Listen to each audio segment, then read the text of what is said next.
काही तो मुलगी आणणार होता. काय घटना काय आहे, काय तपास? पोलीस स्टेशन गाडगेनगर अमरावती शहर येथील जो तपोवन परिसर जो आहे त्या परिसरातील जो पडीत जे जंगल परिसर आहे तपोवन संस्थेचा, त्या परिसरामध्ये दिनांक 2 जून रोजी दुपारी 1:30 वाजताच्या दरम्यान असा एक फोन आला आम्हाला की बा अशा प्रकारची एक जळालेल्या अवस्थेतील एका महिलेचे प्रेत त्या ठिकाणी पडून आहे.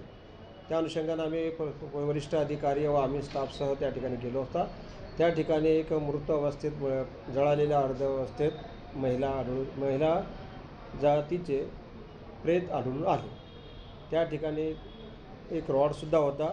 म्हणजे त्याच्यावर हे सगळं क्लिअर झालं होतं की त्या महिलेसोबत काहीतरी घातपात झाला असावा आणि तिला मारलं असावं आणि पुरावा नष्ट करण्याच्या दृष्टिकोनातून तिच्यावर तिला जाळून टाकण्याचा प्रयत्न केला. परंतु जे काय असेल लोकांच्या भीतीपुढे किंवा येणार जाणाऱ्यांच्या याच्या भीतीमुळे तो व्यक्ती फास्टमध्ये जो काही कृत्य करणारा होता आरोपी अज्ञात व्यक्ती तो पळून गेला आणि ती महिला पूर्णपणे जळालेली नाही. त्या घटनेला साधारणतः 36 ते 38 तास उलटून गेलेले असल्यामुळे आणि उष्ण वातावरण असल्यामुळे बऱ्यापैकी ती बॉडी जी आहे, शरीर जे प्रेत होतं ते कुजण्यास सुरुवात झालेली होती. चेहऱ्याला जमिनीला टेकलेला असल्यामुळे पूर्ण त्याच्यामध्ये अळ्या पडलेल्या होत्या, त्यामुळे चेहरा ओळखण्यासारखा नव्हता.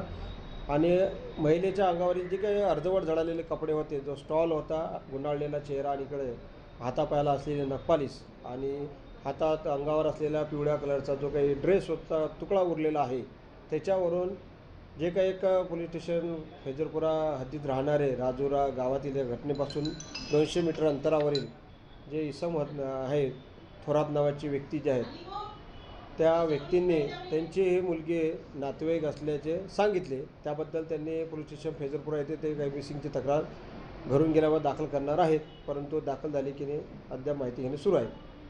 आणि त्यांनी बघितले की हे आमचीच नातेवाईक आहे असं त्यांनी प्रथमदर्शनी सांगितलेले आहे. परंतु प्रेताची कुजलेली अवस्था आणि त्या अनुषंगाने तिच्या आईवडिलांना त्या ठिकाणी बोलावण्यात आले. आईवडील आज सकाळी मर्चुरीमध्ये ज्यावेळेस प्रेत आणले त्यावेळेस त्यांनी प्रथमदर्शनी सांगत आहेत की बा हे माझ्या मुलीचे आहे, परंतु अद्याप कन्फर्म होणे बाकी आहे. त्या दृष्टिकोनातून पोलीस POM करत आहेत. सोबतच DNA टेस्ट मॅच करून घेण्यात येत आहे. मुलीचे आईवडील आणि मुलीचे जे काही प्रेत जे मिळालेलं आहे त्या मुलीचंसुद्धा प्रेतचा DNA टेस्टसाठी प्रयत्न करत आहोत आम्ही, ते करून घेण्यात आहोत. ते जी मुलगी निघून गेलेली होती तिचं नाव होतं काजल जितेंद्र इंगळे. ही मुलगी मिसिंग आहे, त्यामुळे हीच ती मुलगी आहे हे अद्याप मला सांगणे शक्य नाही. परंतु जे काही तिचे नातेवाईक आले त्यांनी सांगितलेलं आहे की ती आहे, परंतु अद्याप 100% खात्री नाही. आम्ही त्याचा पुढील DNA टेस्ट व इतर जे काही पुरावे आहेत ते गोळा करूनच ते आम्ही निश्चित याच्यापर्यंत पोहोचू शकू. त्या मुलीच्या संपर्कातील जे काही संशयित व्यक्ती होते त्यांच्या नातेवाईकांनी व इतर ज्या व्यक्तींनी माहिती दिली त्या 2 संशयित व्यक्तींना गुन्हे शाखा व आमच्या पोलीस स्टेशनने आम्ही ताब्यात घेतलेलं आहे आणि त्यांच्याकडून विचारपूस चालू आहे, चौकशी सुरू आहे.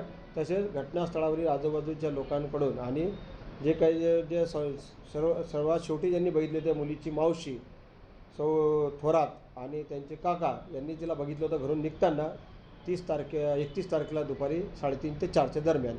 त्या अनुषंगाने त्यांच्याकडून जी काही माहिती मिळेल आणि नातेवाईकांकडून माहिती मिळेल त्या दृष्टिकोनातून प्रयत्न करून घटनाक्रम काय घडलेला असावा आणि त्या मुलीच्या बाबत कोणी घातपात केला असावा यापर्यंत नमस्कार, जाण्याचा प्रयत्न करीत आहोत. दबंग 24 न्यूज चॅनलमध्ये आपले स्वागत आहे. गाडगेनगर पोलीस स्टेशनचे ठाणेदार गौरवनाथ जाधव यांनी दिलेल्या माहितीनुसार घटनास्थळी मृत महिलेची ओळख पटविण्यासाठी नातेवाईकांना पाचारण करण्यात आले होते. नातेवाईकांनी मृतदेहांची ओळख पटविली असली तरीही वैद्यकीय व कायदेशीर प्रक्रियेतील अधिकृत दुजोरा मिळणे अद्यापही बाकी आहे. मृतदेह जळालेल्या अवस्थेत असल्याने ओळख पटविण्यात अडचणी येत आहे असे ठाणेदार जाधव सरांनी सांगितले. घुगे सर आणि सहाय्यक पोलीस आयुक्त गाडगेनगर विभागाचे माननीय श्री फुनकर सर या सर्वांनी व आमच्या महिला अधिकारी PI पंधरे व स्टाफने त्याकडे भेट दिली.